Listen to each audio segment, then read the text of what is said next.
This week's Nintendo Direct proves just one thing for me. My backlog is too big and it's about to get a lot bigger. Let's get into it. So it's a bright sunny day out here. You can see I'm kind of squinting into the sun because I'm trying to set up the light just so that, it doesn't look too overexposed. But it's a beautiful day and I just wanted to shoot outside while I can. We're getting into the middle of September in Canada and the good weather is not going to last for much longer. So anyways, this Nintendo Direct, there's been a lot of backlash, and there usually is a lot of backlash to Nintendo Directs. Expectations get set so high, and then people are invariably disappointed when their game, their favorite franchise, gets no attention. Of course, we had rumors of things like Metroid Prime 4 getting some kind of a reveal, and that didn't happen. We had rumors of a Metroid Prime 1 remaster, which is apparently, been in development for a long time and is ready to go, but we heard nothing about that. Of course, people were speculating about Zelda rumors because we know that Zelda Breath of the Wild 2, which has now been renamed Tears of the Kingdom, Breath of the Wild 2 we knew was delayed into next year, so people were speculating we would get some kind of Zelda attention this year because Nintendo generally releases some kind of Zelda product every single year. So people were speculating like crazy that we were going to get some kind of a double pack of the Wii U remasters, Twilight Princess and Wind Waker, and that never happened, so there were a lot of disappointed people. But if you really take this Direct at face value, there was a good amount of stuff in this presentation and a good variety of stuff to please all kinds of different gamers. Now, the biggest complaint seems to be that there was way too many farming games, and even I, who absolutely loves farming games, feels a little bit overwhelmed at this point by how many farming games are coming out, not just for the Switch, but for all systems. I can't keep up. Farming games are the type of game where, they're kind of structured so that you only play them for 45 minutes or an hour at a time. For the most part, you get your crops planted and watered and whatever, and then you kind of gotta wait for a couple of days, in-game days, for them to grow and harvest and whatever. So it's the kind of game where you sort of play it in bits and pieces, 45 minutes here and there, over a period of months. And at that rate, there is just no way that I could get through all of these farming games that were listed. However, I'm still pretty excited for several of them. But let's really just break down the list of the games from the Direct that I was pretty interested in. So, Fire Emblem. They opened the Direct with Fire Emblem. And, when I first saw the trailer, all the way through the trailer, I was thinking, oh great, this is another mobile game or something. Like, it just didn't, for me, it didn't feel like a mainline Fire Emblem game. And then they announced the title, Fire Emblem Engage, and I thought, that just doesn't sound like a Fire Emblem title. Like, Fire Emblem Engage just sounds like some kind of mobile game or something where you're going to be doing like multiplayer or something. But it is a Nintendo Switch game. It is a mainline Fire Emblem game, and it is coming out relatively soon, I believe at the beginning of the year. I'm going to buy it. I'm going to play it. We'll see what it's like. I think some of the mechanics look a little odd, being able to summon past heroes and stuff like that. I'm not sure how that's going to work out, but it could be cool. Fatal Frame, Mask of the Lunar Eclipse. This is a series that I have not played yet. There was a Fatal Frame game digital only on the Wii U, which I did pick up, but I never played. The Maiden of Blackwater game was recently brought to the Switch in the last year or so, and now this is another in the Fatal Frame series. I'm very interested in these games, but I don't normally play horror titles. The graphics look absolutely, the art style is gorgeous in these games, so it is something that is going to go in the backlog. I will pick it up at some point and check it out. SpongeBob. Now, I'm a 44-year-old man that, just has a soft spot for SpongeBob for some reason. SpongeBob games are just a lot of fun. There's a lot of character. There's a lot of humor there. I like it's stupid humor, whatever, but I like SpongeBob. There's something about sitting down and playing, just a fun platformer with I don't know. I'm gonna buy this game, SpongeBob: The Cosmic Shake. The graphics look nice. The story looks fun. It's just totally up my alley. I absolutely loved Battle for Bikini Bottom, Rehydrated or whatever. So I'm going to play this. I'm going to like it. Will it be day one purchase? Probably. I'll probably try to see if there's a special edition with a big figure or something that I can get my hands on. Front Mission. Front Mission. I have never played a Front Mission game.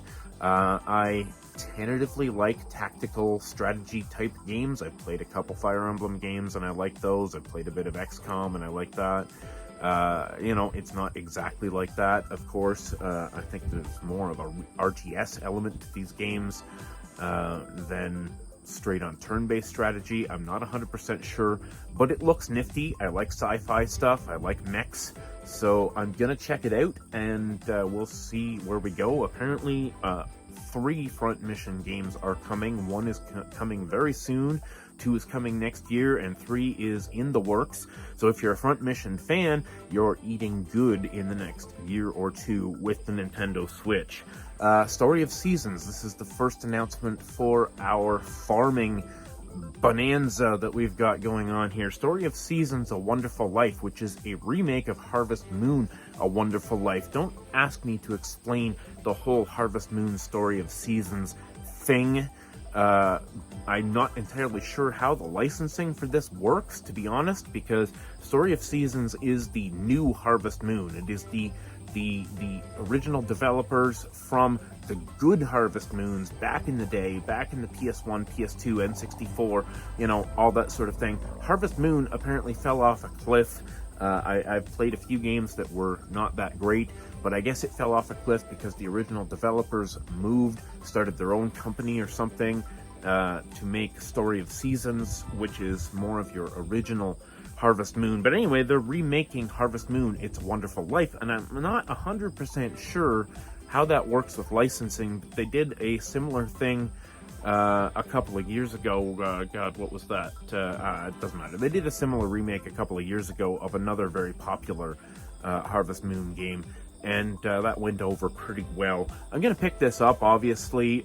Story of Seasons: Pioneers of Olive Town kind of spoiled me because the mechanics are much improved, and the pace, the speed of the game, much improved over older entries. So I'm curious how I'm going to like this one now, going back to that Wonderful Lifestyle. It was a great game in its day, but I wonder how the mechanics are going to feel and whether they're going to update them to a more modern style.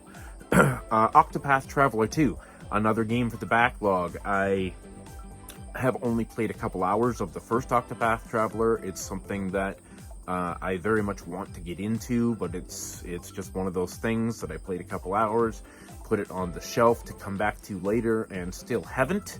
I will buy this. I will probably try to get the special edition because they get hard to find later. Fae Farm. I'm on the fence about this one. I love farming games, as you know, and this one looks cute. I'm not 100% sure on the mechanics, but it's something I will probably check out maybe when it goes on sale a few months later. Theater Rhythm Final Bar Line. I've always been excited about these games, but I don't really like rhythm games all that much, to be honest. It's just not my thing, but all of this Final Fantasy music, I have the Theater Rhythm Curtain Call on the 3DS, and it's a really cool game for what it is, but rhythm games are not really my thing. I may pick this up again when it goes on sale or something, because it's not something I'm likely going to want to spend 70-80 bucks on. I don't know what the price point's going to be exactly, but Mario & Rabbids, we've heard about this game a million times. I know I'm buying it. Again, with the backlog, I haven't really played the first game. I picked it up for like $10 or something, and I would suggest if you haven't played the first game, Don't buy the second game until it goes on sale, because these games from Ubisoft, typically by the time 6 months to a year has gone by, they're 50% off, 70% off. So if you're not in a hurry to play the game, just wait, because you will get a deal. Rune Factory 3 Special. Back at the beginning of the Switch's lifespan, they did Rune Factory 4 Special, which was a remaster of Rune Factory 4 on the 3DS. It turned out fantastic.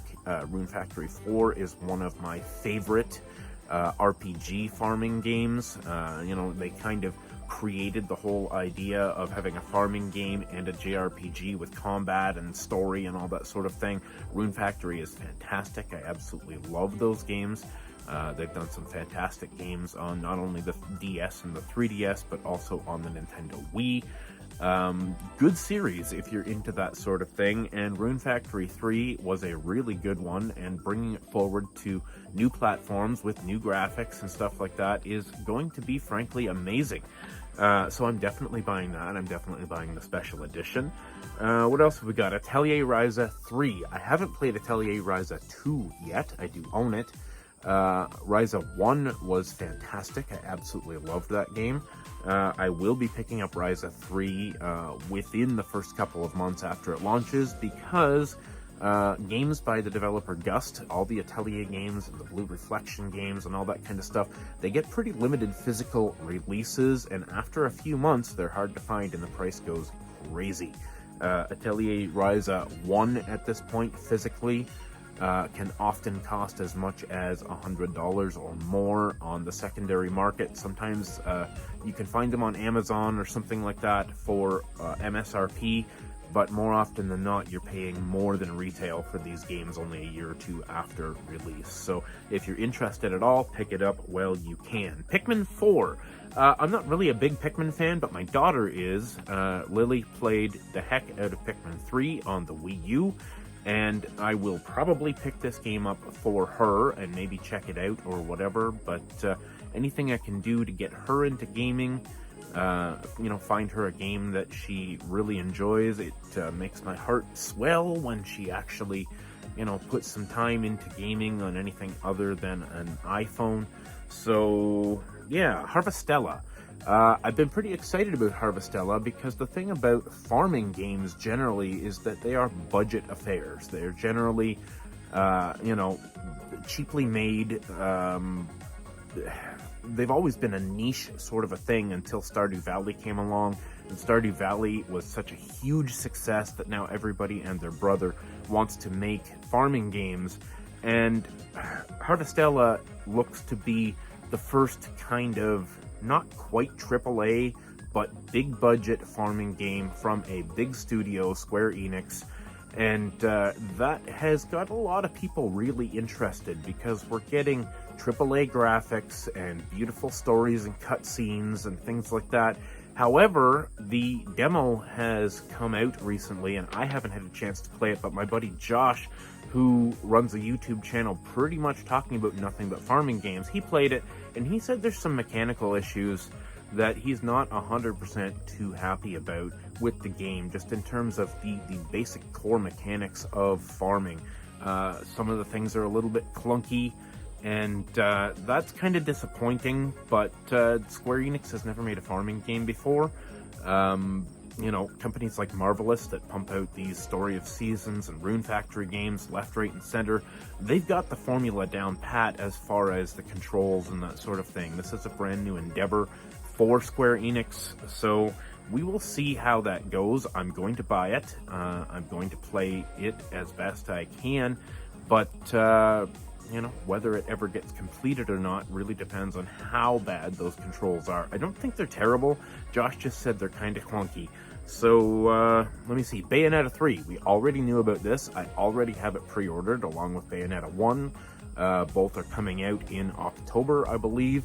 And looking forward to that. The new trailer looked fantastic. I'm more excited than ever to play the game. Final Fantasy Crisis Core Remaster from the PSP. This goes along with Final Fantasy VII, and it's kind of, it's weird that this is coming to the Switch when Final Fantasy VII Remake is not.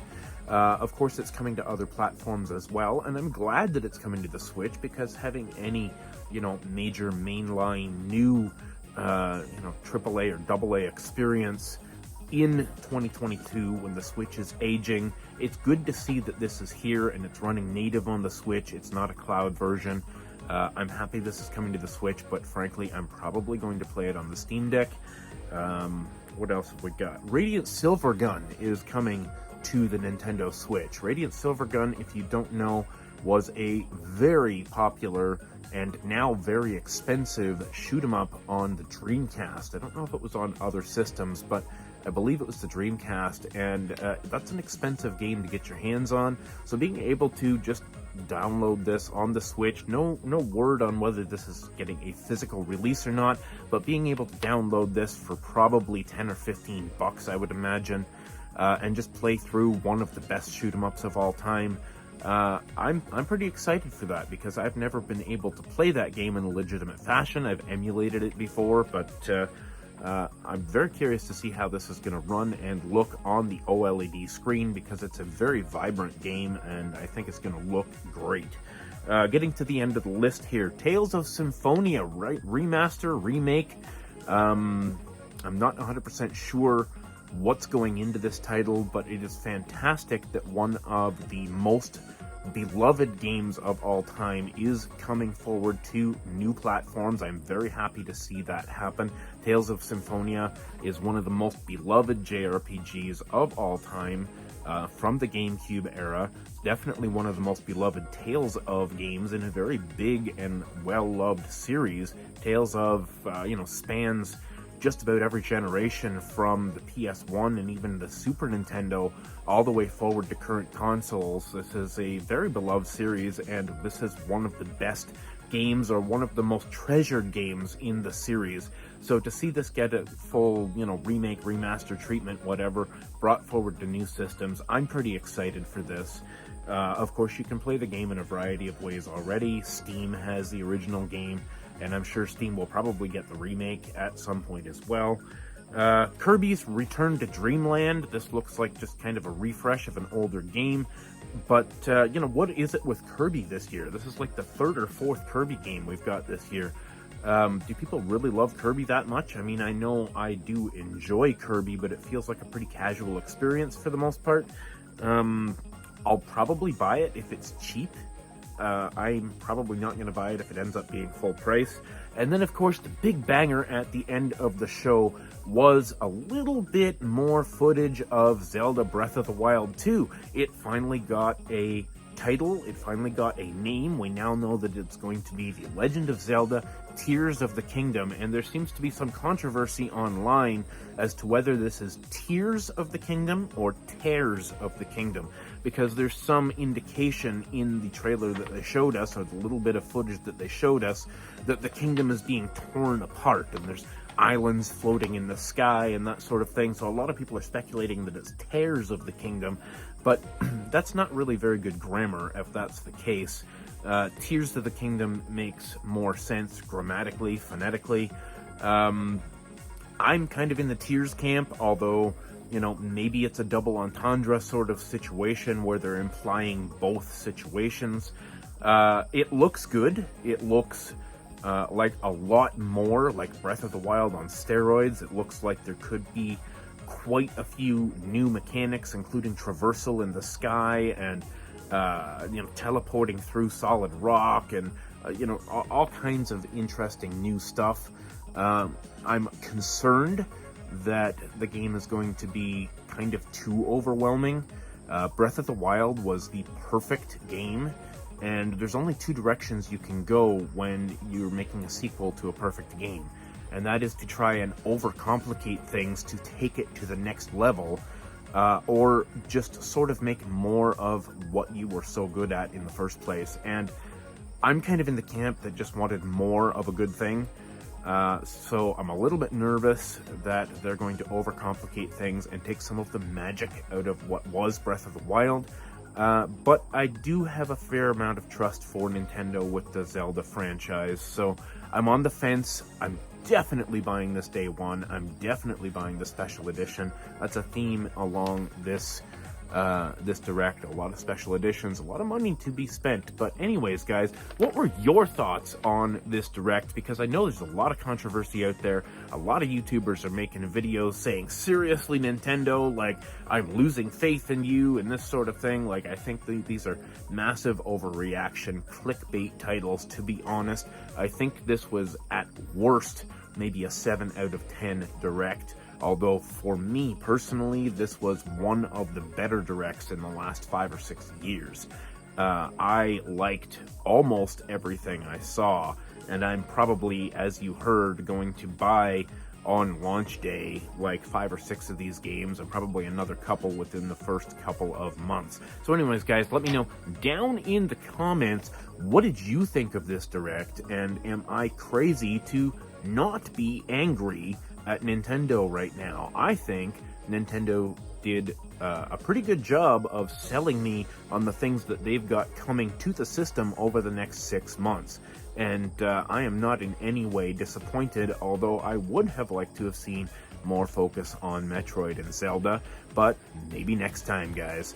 Thanks a lot for watching. Thanks for subscribing. Stay classy, would ya?